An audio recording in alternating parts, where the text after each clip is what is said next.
Shalom saudara, kita berjumpa kembali dalam Renungan Harian GPG Pangkal Pinang edisi Senin 10 Maret 2025. Saudara, kita akan memasuki episode kedua dari seri yang saya sebut Hidup di Zaman yang Bengkok ini. Dan melalui seri ini saya rindu mengajak saudara melihat dari tokoh-tokoh dalam Alkitab yang hidup di zaman yang sangat bengkok pada eranya, sehingga kita bisa belajar dari teladan mereka apa yang harus kita lakukan supaya kita di zaman ini yang sangat bengkok ini kita bisa tetap setia walaupun dunia di sekitar kita begitu mengecewakan, dan kita bisa tetap bertahan pada panggilan kita. Hari ini kita akan melihat pada kehidupan seorang nabi yang bernama Yesaya. Sebelumnya mari kita berdoa. Bapa, tolonglah kami agar kami ketika kami melihat berita, kami mendengar, kami melihat ulasan orang tentang apa yang terjadi di sekitar kami tidak menjadi putus asa dan tidak menjadi kecewa, kami tidak menjadi tawar hati dengan jahatnya, bengkoknya zaman ini ya Tuhan. Dan biarlah lewat renungan-renungan ini, hati kami boleh diingatkan akan siapakah kami dan siapakah Engkau Tuhan yang telah memanggil kami menjadi umat-Mu. Memang kami diutus untuk tinggal, hidup seperti domba di tengah-tengah serigala. Biarlah Tuhan lewat renungan hari ini, iman kami kembali dikuatkan. Pakailah hamba-Mu untuk boleh menjelaskannya. Hanya di dalam nama Tuhan Yesus kami berdoa. Amin. Saudara, Nabi Yesaya adalah salah satu Nabi Israel yang paling dikenal juga oleh orang-orang Kristen karena banyak nubuatannya itu berkaitan tentang Tuhan Yesus sebagai juru selamat yang dijanjikan. Karena kitab Yesaya itu juga panjang, maka kitab Nabi ini dimasukkan ke dalam kelompok nabi-nabi besar. Dan perikop yang paling terkenal dalam kitab Yesaya adalah dari pasal 6, yaitu tentang penglihatan Yesaya akan Allah yang duduk di tahtanya dengan adanya malaikat yang berseru siang dan malam, kudus, kuduslah Tuhan semesta alam, yang menjadi inspirasi bagi lagu Suci, Suci, Suci. Dan juga selain Yesaya 6 adalah Yesaya 9, di mana ayat ini sering juga dikutip dalam masa Natal, karena di situ ada ayat tentang nubuatan yang berbunyi demikian. Sebab seorang anak telah lahir untuk kita, seorang putra telah diberikan untuk kita, lambang pemerintahan ada di atas bahunya, dan namanya disebutkan orang penasihat ajaib, Allah yang perkasa, Bapa yang kekal, Raja damai. Sayangnya, walaupun ayat-ayat ini terkenal bagi orang Kristen, saya merasa kehidupan Nabi Yesaya sendiri tidak terlalu cukup untuk dibahas oleh gereja-gereja. Jadi hari ini kita akan sedikit mensurvei keadaan dan masa Yesaya melayani yang menurut saya sangat gelap, sangat bengkok. Dikatakan dia mulai melayani di tahun wafat Raja Uzia. Raja Uzia adalah raja dari kerajaan Yehuda. Ini bukan kerajaan Israel, karena kerajaan Israel itu sudah memisahkan diri dari keturunan Daud, yaitu suku Yehuda atau kerajaan Yehuda tadi, yang bersama-sama dengan suku Lewi yang melayani di Bait Suci di Yerusalem. Kerajaan Israel terdiri dari 10 suku yang memisahkan diri itu membentuk kerajaan sendiri yang berada di sebelah utara dengan ibu kota mereka Samaria. Nah, pada waktu Tuhan memanggil Yesaya, Allah memperlihatkan tahtanya dan juga para malaikatnya. Yesaya dikatakan segera tersungkur dan mengaku bahwa dia adalah orang yang berdosa, yang najis bibir, dan tinggal di bangsa yang najis bibir. Mengapa Yesaya berkata demikian? Karena saudara, Yesaya tahu kondisi bangsanya yang walaupun secara moral itu masih lebih baik dibandingkan saudaranya, yaitu kerajaan Israel yang ada di utara, tetapi pada saat itu sedang mengalami kemunduran rohani. Raja Uzia, raja yang pada tahun dia wafat, Yesaya dipanggil, awalnya adalah raja yang baik. Dia mengikuti teladan ayahnya yang bernama Amazia. Selama hidup Zakaria, yaitu penasehat dari almarhum Amazia, yang mengajarnya supaya dia takut akan Allah. Jadi selama ia mencari Tuhan, Allah membuat segala usahanya berhasil. Uzia ini bahkan berhasil mengalahkan Filistin, musuh klasik dari bangsa Israel, dan juga mengalahkan bangsa Arab dan bangsa Meunim. Bangsa Amon juga tunduk kepada Uzia. Namanya bahkan disegani sampai ke negeri Mesir, sebuah kerajaan yang kuat pada masa dulu. Dan ia sukses dalam membangun negerinya, baik secara perekonomian, perdagangan, bahkan Alkitab mencatat dia suka pada pertanian.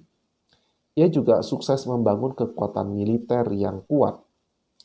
Dia mempunyai pasukan yang elit di luar pasukan umum, pasukan biasa, yang berjumlah 37.500 orang yang dipimpin oleh 2.600 pemimpin pasukan. Ini adalah jumlah yang besar untuk ukuran pada masa itu. Dan dia juga adalah seorang pencipta senjata dan pencipta strategi yang baik. Tetapi saudara, setelah penasehatnya Zakaria itu meninggal, 2 Tawarik pasal 26 mencatat, setelah ia menjadi kuat, ia menjadi tinggi hati, sehingga ia melakukan apa yang rusak.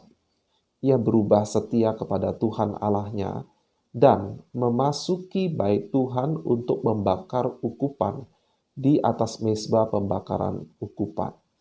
Sesuatu yang tidak boleh karena hanya imam yang boleh, hanya keturunan Harun, keturunan Lewi yang boleh melakukan tugas itu. Maka ia ditegur oleh para imam karena melanggar kekudusan Allah. Tetapi Raja Uzia malah marah kepada para imam. Dan karena itu Tuhan Allah menulahinya dengan sakit kusta.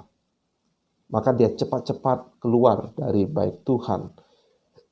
Tetapi saudara, Raja Uzia sakit kusta sampai pada hari matinya. Dan sebagai orang yang sakit kusta, ia tinggal dalam sebuah rumah pengasingan karena ia dikucilkan dari rumah Tuhan. Dan Yotam anaknya mengepalai istana raja dan menjalankan pemerintahan atas rakyat negeri itu. Selebihnya dari riwayat Uzia dari awal sampai akhir ditulis oleh Nabi Yesaya bin Amos. Jadi Nabi Yesaya yang mencatat kehidupan Uzia sampai raja itu meninggal adalah Yesaya yang Allah panggil menjadi nabi. Jadi saudara, Yesaya ini adalah seorang sejarawan, seorang dari keluarga yang terpandang di kalangan istana. Dan dia menjadi saksi melihat kelakuan dari rajanya yang menyimpang. Nah saudara, kapan Yesaya itu dipanggil menjadi nabi? Ia mendapatkan penglihatan akan Allah yang duduk di tahta. Dan karena dia tahu apa yang terjadi pada almarhum rajanya Uzia yang melanggar kekudusan Allah di hadirat Allah di bait suci, tidak heran Yesaya menjadi takut melihat Allah secara langsung. Dan dia berkata, celakalah aku, dan aku ini tinggal di bangsa yang berdosa. Tetapi Tuhan Allah melihat Yesaya mengakui dirinya adalah orang berdosa. Dia melihat Yesaya yang merendahkan dirinya. Maka Tuhan memerintahkan seorang malaikat untuk mengambil bara dari perapian yang ada di hadapannya dan menyentuhkan itu ke bibir Yesaya sebagai tanda pengampunan dosa dari Tuhan. Lalu kemudian Tuhan Allah bertanya, siapakah yang mau aku utus? Yesaya yang sadar siapa dirinya adalah orang berdosa dan Tuhan ampuni. Kasih karunia Allah pengampunannya itu membuat Yesaya rindu bangsanya juga bertobat. Maka pada saat dia mendengar Tuhan Allah bertanya, siapakah yang akan kuutus? Siapakah yang mau pergi untuk aku? Yesaya segera menjawab, ini aku, utuslah aku. Tetapi saudara, kemudian Tuhan berkata demikian, "Pergilah dan katakanlah kepada bangsa ini, dengarlah sungguh-sungguh tetapi mengerti, jangan. Lihatlah sungguh-sungguh, tetapi menanggap, jangan. Buatlah hati bangsa ini keras, dan buatlah telinganya berat mendengar, dan buatlah matanya melekat tertutup, supaya jangan mereka melihat dengan matanya, dan mendengar dengan telinganya, dan mengerti dengan hatinya, lalu berbalik menjadi sembuh." Saudara, kerinduan hati Yesaya, bangsanya mengalami pembaharuan, pertobatan, itu Tuhan tutup. Tuhan sudah menubuatkan bangsa ini akan mendengar tetapi tidak menanggapi, melihat tetapi tidak bertobat. Kemudian aku atau Yesaya bertanya, "Sampai berapa lama ya Tuhan?" Lalu jawabnya, "Sampai kota-kota telah lenggang sunyi sepi, tidak ada lagi yang mendiami, dan di rumah-rumah tidak ada lagi manusia, dan tanah menjadi sunyi dan sepi." Artinya, Yesaya akan melayani sampai bangsa Yehuda dihancurkan oleh musuhnya. Yang akan terjadi masih cukup lama, saudara. Yesaya akan melayani untuk masa yang panjang, yaitu sampai 4 raja Yehuda. Dan dari keempat raja itu, Yesaya menyaksikan pahit manisnya. Ada masa yang manis, saudara, di mana ada raja, terutama Raja Hizkia itu melakukan reformasi besar-besaran, mengalami pembaharuan yang luar biasa, dan Tuhan memberkati luar biasa pada masa itu, Raja Hizkia itu. Tetapi kemudian setelah Raja Hizkia meninggal, dia digantikan dan raja terakhir, saudara, ya, raja yang terakhir di mana Yesaya melayani adalah Raja Manasye, raja yang jahat. Dan menurut tradisi Israel, tradisi bangsa Yahudi, itu dari kitab Talmud, Nabi Yesaya ini, saudara, mati digergaji oleh raja yang jahat itu. Jadi pada waktu itu Yesaya sudah tua. Saudara, Yesaya mengalami masa pasang surut Yehuda, baik secara kerohanian, ekonomi, maupun politik. Tetapi ia tetap setia, meskipun sudah Tuhan berkata, "Kamu akan kuutus kepada bangsa yang bebal, yang tidak menanggapi, yang tidak mendengar, melihat tetapi tidak bertobat, sampai akhir hidupnya." Nah, saudara, pada saat kita membaca surat Ibrani di Perjanjian Baru, ketika penulis ini menjabarkan tentang orang-orang beriman di Perjanjian Lama, ada satu referensi yang berkata demikian. Ada pula yang diejek dan didera, bahkan yang dibelenggu dan dipenjarakan. Mereka dilempari, digergaji. Saudara, digergaji. Siapakah tokoh Perjanjian Lama yang digergaji? Di dalam cerita Alkitab tidak ada dicatat siapa. Tetapi menurut tradisi orang Yahudi, satu-satunya adalah Nabi Yesaya. Ya, jadi kemungkinan penulis Ibrani merujuk kepada Nabi Yesaya. Ada yang didera, ada yang diejek, dibelenggu, dipenjarakan, dilempari, digergaji. Jadi saudara, Yesaya adalah nabi yang hidup di zaman yang bengkok, tetapi dia setia. Jadi bila hari ini kita melihat berita, melihat betapa bengkoknya kelakuan bangsa kita, dari pejabat, dari pengusaha, bahkan rakyat kecil, saudara.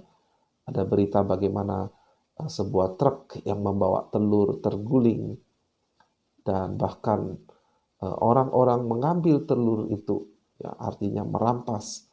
Bahkan dikatakan dompet dan handphone dari sopir atau kernet truk yang terguling itu pun sampai dirampas. Saudara, sejak dari dulu manusia itu memang pada dasarnya jahat dan bejat, bisa begitu tega. Tetapi hendaklah kita ingat bahwa bukan kita saja yang hidup di zaman yang bengkok, dan kita harus setia seperti Nabi Yesaya yang telah melihat betapa kudusnya Allah, tetapi juga yang telah mencicipi manisnya pengampunan dosa, yang telah melihat Allah dalam kemuliaannya, sehingga dia menjadi sadar siapakah dirinya. Saudara, dengan mengenal Allah, kita menjadi mengenal diri, dan kita bisa menjadi tahu diri. Biarlah kita hidup di tengah bangsa yang semoga ke depan menjadi lebih baik. Semoga terjadi pembaharuan di dalam masyarakat kita, di lingkungan pejabat kita. Tetapi kalau tidak terjadi, baiklah kita tetap setia, sebab siapakah kita karena siapakah Allah kita, dan kita menjadi orang yang tahu diri. Semoga renungan ini memberkati saudara. Kita masih akan mendalami kehidupan Yesaya di episode berikutnya. Tetapi untuk hari ini, baiklah kita sedikit diteguhkan. Mari kita setia sampai akhir. Bahkan kalau kita harus mati dengan cara dijahatin orang sekalipun, baiklah kita tetap setia. Semoga Tuhan memberkati kita. Sampai jumpa di episode lainnya. Tuhan Yesus memberkati.